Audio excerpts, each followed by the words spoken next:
Alright, so now that we're finally up and running here, maybe. Exponential equations using logarithms. So I did jam-pack it with a lot of examples, so if you feel you're feeling good, you can probably do every other one. So I guess just let me know.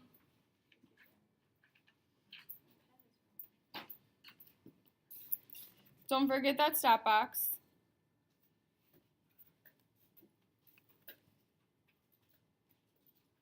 And what we're going to do is we're going to have exponential equations a lot like we had last chapter, except they're not going to solve as nicely. It's not going to be one of those where we can just rearrange and put it in the same base and get like a cute little integer answer or rational answer.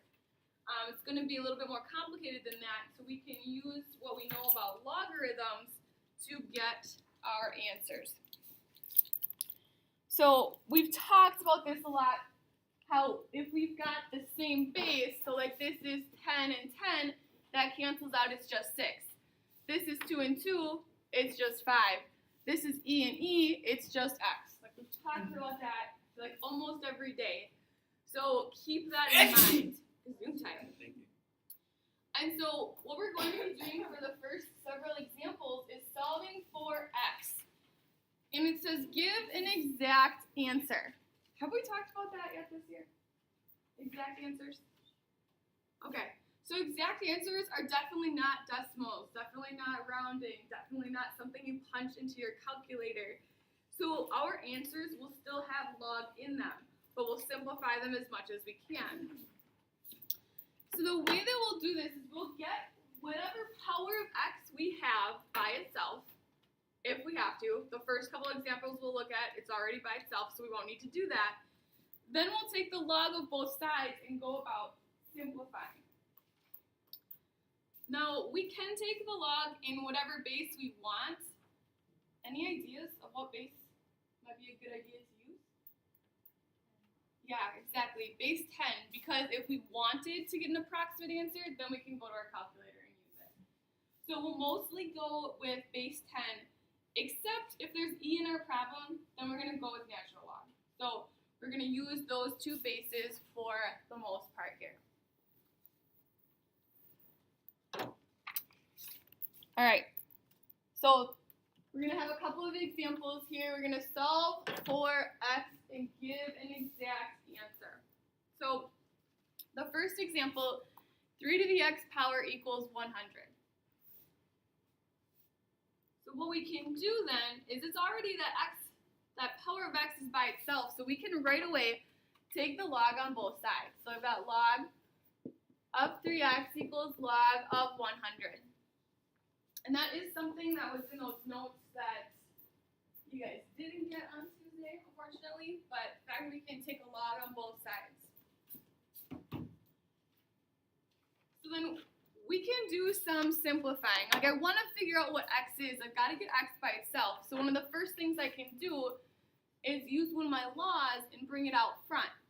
So I'll have X times the log of 3.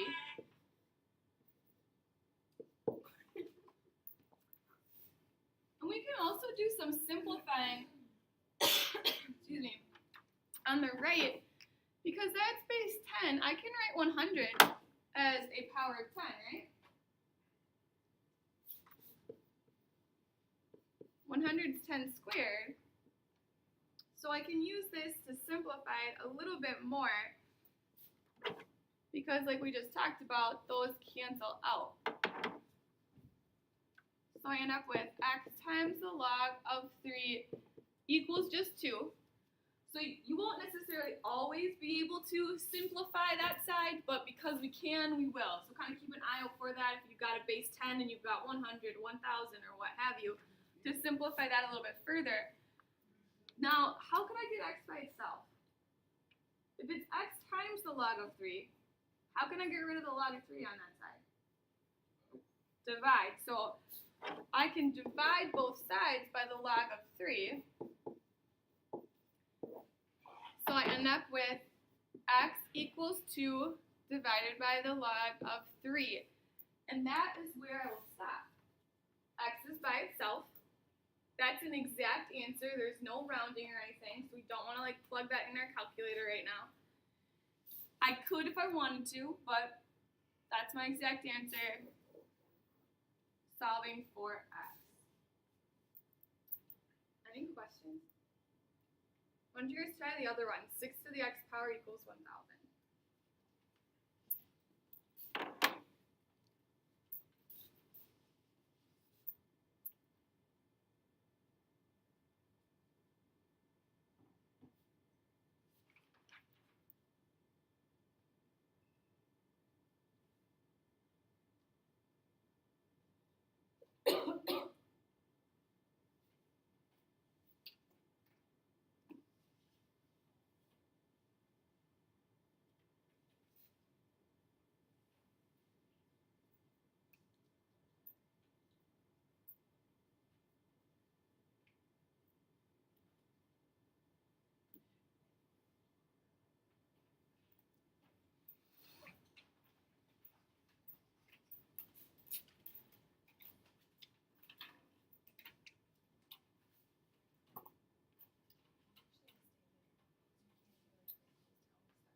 Okay, I've seen a lot of good stuff. Do we all end up with x equals 3 divided by the log of 6? Anyone need me to go through all those steps? Okay, I only got to like half the room. Yep. But most people I saw had that, so if you didn't have that, you want me to go through it, we can go through it real quick. Okay. Alright, so same directions. Solve for x and give an exact answer. So this one, I do see I've got 2 times e to the x power equals 24. So one thing is that e to the x is not by itself, so I'm going to have to take a step first. And because it's e, instead of using log in base 10, I'm going to use natural log. So the very first thing I want to do is I got to get this by itself. That was what I had on one of those first slides, is get the power of x by itself. So to do that, I'll have to divide by 2. So then I have e to the x equals 12. So again, you can't just slap log on both sides right away every time. Yeah, the first 2 we did, but I have to have that power of x by itself, and then I can do log on both sides. So in this case, I'll do the natural log on both sides.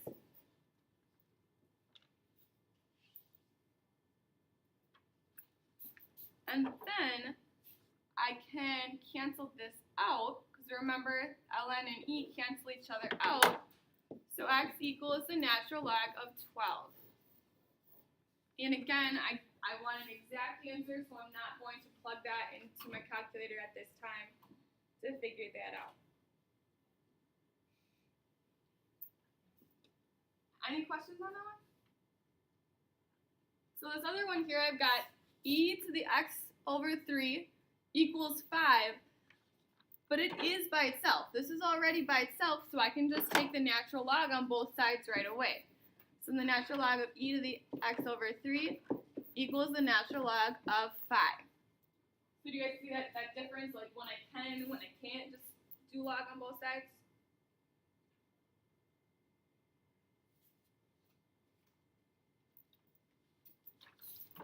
So just like we've been talking about, those cancel each other out. So I have x over 3 equals the natural log of 5. Then we can go back to algebra 1. And what do I do now to get x by itself? Multiply by 3. So x equals 3 times the natural log of 5. I like to put it in front so that it doesn't get confused in like maybe it's with the log or not. You know what I'm saying about that? So that's why I do like to put that in front, that multiplier.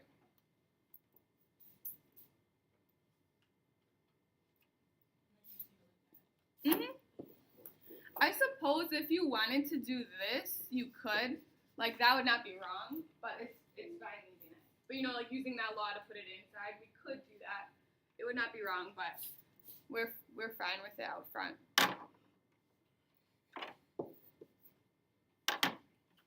All right, we're gonna do one more that just looks a little bit weird, and then we're going to move on to some, don't freak out, but factoring ones.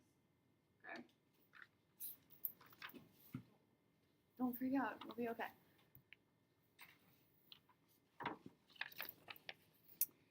All right, so this is 6 times 2 to the negative x power equals 0.24.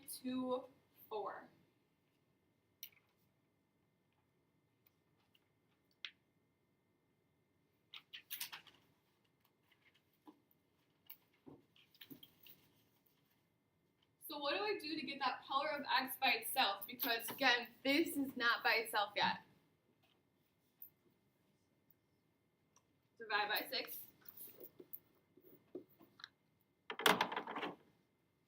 So then I have 2 to the negative x equals 0.04.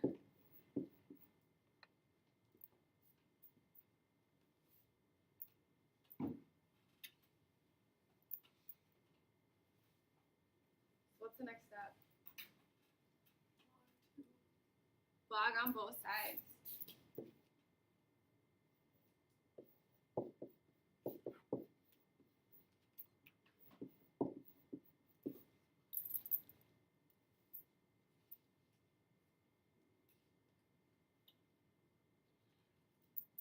Nicole, did you say log 2, like log base 2? You could do that if you wanted to. I'm leaving it in log base 10 because we haven't learned change of base yet, and like we can do log base 10 on our calculator if we want to. So that wouldn't necessarily be wrong, it's just gonna look a little bit different. So I can bring that negative x out front.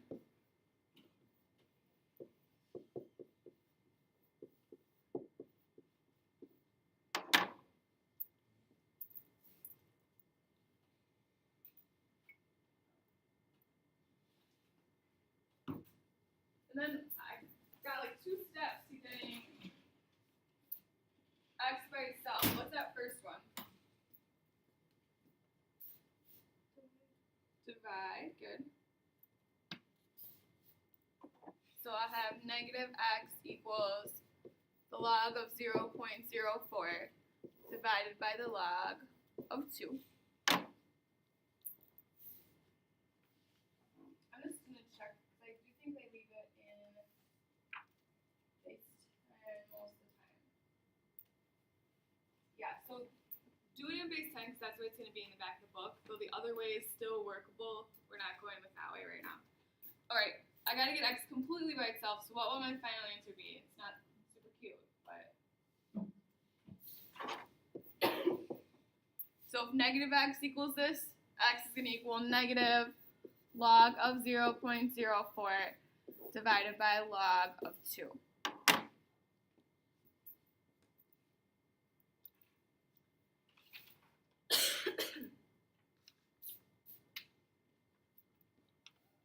Alright, are you feeling okay? So if you are trying to solve these equations and you come across like multiples, like you see e to the x power more than once, or you see 5 to the x power more than once, or you see 3 to the x power more than once, think about factoring. So it might be greatest common factor factoring, where you take one out. It might be like the trinomial into binomial factoring, and then we can solve. So we're going to start with this, and it's e to the 2x equals 3e to the x. So the fact that we see that I've got e to a power of x twice, that should like set some bells up. Okay, I'm probably going to have to factor this. Remember, and this is something you guys have been doing for a long time, but before we can factor, we have to have it equal to 0. So I'm just going to bring my 3x over and have e to the 2x minus 3e to the x equals 0. So just keep that in mind. Again, that's something that you guys learned originally in Algebra 1, that before you factor, you've got to have that equal to 0. So this one's only got 2 terms, So I think I can take e to the x power out. So if I take e to the x power out, I still have e to the x left in this first term. And in the second term, I just have 3. Now, that was something we talked about in chapter 3. I think it was 3D.2. So if you need to go back and review that or take a look at that Prezi again or review that, that's fine. But since I've got the squared, there's 2 of those. And then when I take that out, I just have 3. So now remember that null factor law, I split this up. So e to the x equals 0 and e to the x minus 3 equals 0. So we've got to solve both of these. And we're still working on exact answers, so I'm not going to give decimals. So over on this side, I'm going to go e to the x equals 3. I'm just going to work on this one for a minute. Now that I've got my power by itself, I can take the natural log on both sides.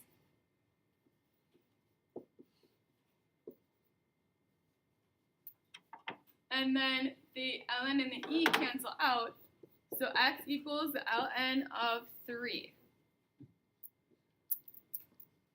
Are you okay with that one? Because we got to talk about this other side yet.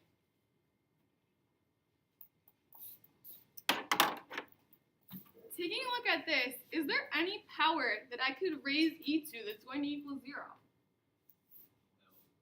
No, that's never going to happen. And same thing, if I did kind of approach it this way and have x equals the natural log of 0, that's not going to work either. That's actually undefined because there's no x that would make this work.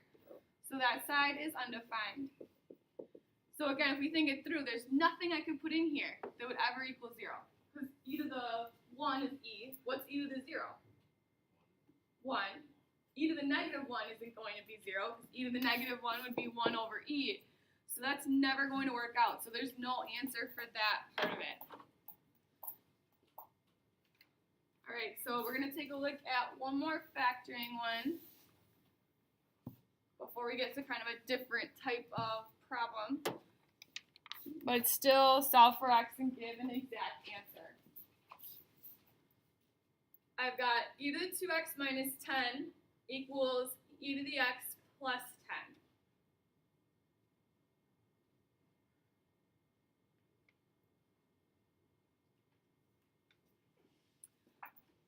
So my clue for factoring is I've got e to the 2x and e to the x. So that's, again, that's kind of like, okay, I see that I've got 2 of those, probably going to have to factor. So we're going to start by bringing everything over. So I'm just going to write this out so you guys can see it, because sometimes people get a little confused with that. So this right side cancels out, it'll be 0. Now remember, we can't combine these because they're not exactly the same. So I'll have e to the 2x minus e to the x, and then negative 10 minus 10 will be negative 20. So feel free to take your time on that one if you're not feeling comfortable doing some of that stuff in your head. Now, remember when we factor this, not to really panic, but we're going to look for factors of 20 that add up to, well, wait, what number is in front of that? A negative 1. So what are factors of 20 that combine to equal negative 1?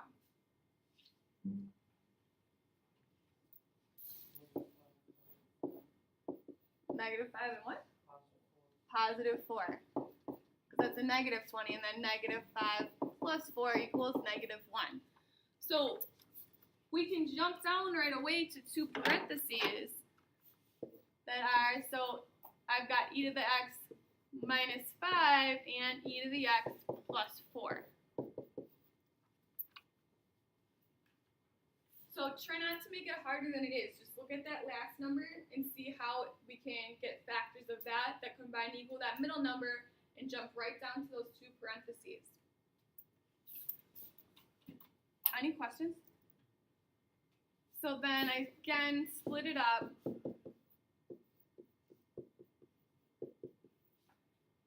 Going to go ahead on this side here. E to the x equals negative 4. Kind of started talking about this on the last example, but is there any number I could put in for x that would give me a negative? It's not going to happen if that cannot equal a negative. Because like I said, even if I put negative numbers in for x, I'm not going to get a negative answer. I'm going to get fraction answers that are small. So that side is undefined. It cannot equal a negative. So if you want to write yourself a note that it cannot equal a negative, that's undefined. So remember that. Then we can work on the other side. So e to the x equals 5. When we do the natural log on both sides, x equals the natural log of 5.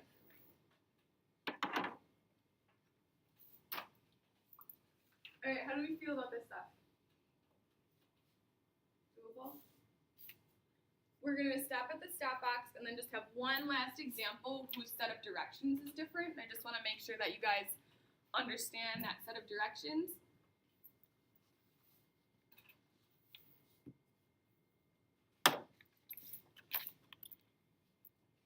All right, so what do you guys think? What's the most important thing we need to remember? There's a lot of stuff going on in this section, so there could be a lot of different answers. What do you guys think? I'm sorry, what did you say, Noah? Anything to the x power cannot equal a negative or 0. Okay, can't equal a negative or 0? Okay, I thought it was similar.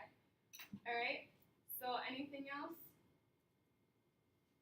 Take that log on both sides. Okay, so the last set of directions, this is something that we really briefly talked about.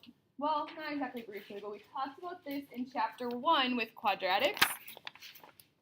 And taking a look at like where the two functions intersect. So what we kind of skipped when we did quadratics is we didn't do it graphically and look at the graphs of these.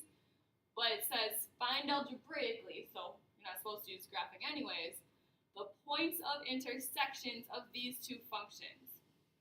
So if I were to graph these, if I were to graph y equals e to the 2x plus 1, and then a separate graph, y equals 7 minus e to the x, where would they touch? Where would they intersect? And so the way we do this, and this is where we did talk about this in chapter 1, we set them equal to each other. So because they're both y equals, they're both functions, we can substitute and set them equal to each other. I like to keep my 2x on the left, so I've got e to the 2x plus 1 equals 7 minus e to the x. Now, if we take that step, it's very, very similar to the example we last had, but I didn't want you to kind of look at those directions and be like, wait, how do I do that? Set them equal to each other, and then we can solve and figure out where those points are.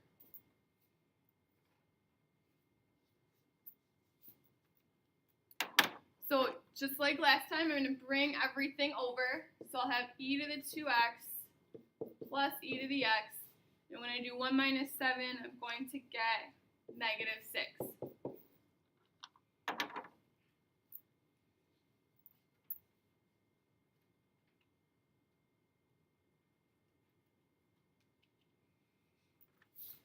So remember, now we're going to think of factors of negative 6 that will combine to give me a positive 1 in this case.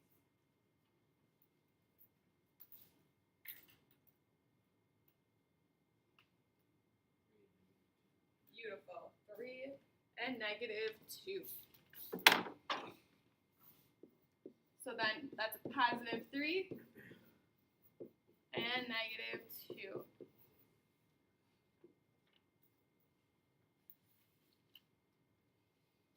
So again, don't make the factoring like harder than it has to be. So when I split it up, I see right away that this side is going to equal a negative once I bring that positive 3 over. So that is undefined, so we won't use that piece. But then over here, I've got e to the x equals 2. So then I can figure out what x is by taking the natural log on both sides. If I skip a step and say x equals ln2, because I'm running out of space, is that okay? we're not actually done because it says points of intersection. Well, I know the x-coordinate is a strange number, but it's the natural log of 2. What do I have to do to figure out what the y-coordinate is? Very good. Plug it into one of the equations. And it is really your call. Does not matter which, but I prefer the one that just has an x and not the 2x. It's just a little bit less work, I think. So y equals 7 minus e to the natural log of 2. So I just plug this in for that x spot. A little bit less work. Because it's kind of nice, e to the natural log, remember we talked about that cancels out. So I end up with 7 minus 2, which is just 5. So my y-coordinate is 5, and it turns out that these functions just intersect at one point. Now, I know it's kind of weird, like the natural log of 2, we don't really know where that is unless we evaluate and approximate that, but it still works out. All right. Any questions?